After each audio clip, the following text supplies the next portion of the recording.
While things might not be going so well at KTM, Triumph on the other hand have been blowing their own trumpet, reporting record sales figures for 2024. So here are the main headlines. Triumph's global sales top 100,000 in 2024 for the first time. And in fact, they sold 134,635 bikes, which they say is up 64% year over year. Triumph sales around the world have grown by 123% since 2019. 950 dealers now sell Triumph motorcycles across the world, representing a 46% increase since 2019. And the reason for their success, partly, I guess, is because Triumph has launched into two all-new segments of the global motorcycle market: the competition off-road segment with the TF250X and the sub-500cc segment with the launch of the new Speed 400 and Scrambler 400X. Now, on the face of it, this all does sound rather impressive, some big numbers there. And while I'm not so much across the dirt bike stuff, well, it does really seem like they've absolutely nailed it when it comes to the new 400 platform. They've both been really well reviewed, often picking up awards like MCN's Bike of the Year, and rightly so. It's a great new engine, they're nice handling bikes, they've got the Triumph looks as well,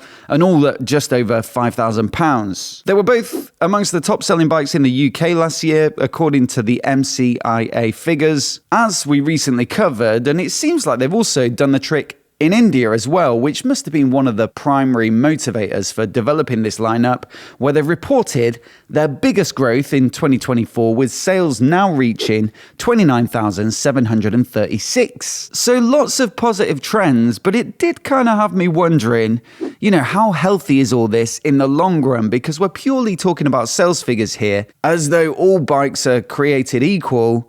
But they're not, there's a big difference between selling a premium adventure bike like the Tiger 1200 or the Rocket 3 and the sort of margins you can get on those, versus, for example, these little 400s. What if, in the UK, they're selling so many bikes because Triumph owners are trading down from those bigger, more expensive bikes? And so are these smaller bikes sort of cannibalizing the sales of their more premium ones? Well, I think not, having looked into it a bit. In the UK, we've got this site called howmanyleft.co.uk, which shows by make and model how many of a given vehicle are registered on the road. Now, clearly, it's not the same as sales data because they could be sold but off the road or scrapped. So, older models do start to decline in terms of numbers. But the general trends do give you, for more recent makes and models, a rough idea of what's going on. So you might expect, for example, the Speed 400 to cannibalize sales of the next bike up in the Speed Modern Classic lineup, which is the Speed Twin 900 that was formerly known as the Street Twin. But look, the growth of that bike last year looked in line with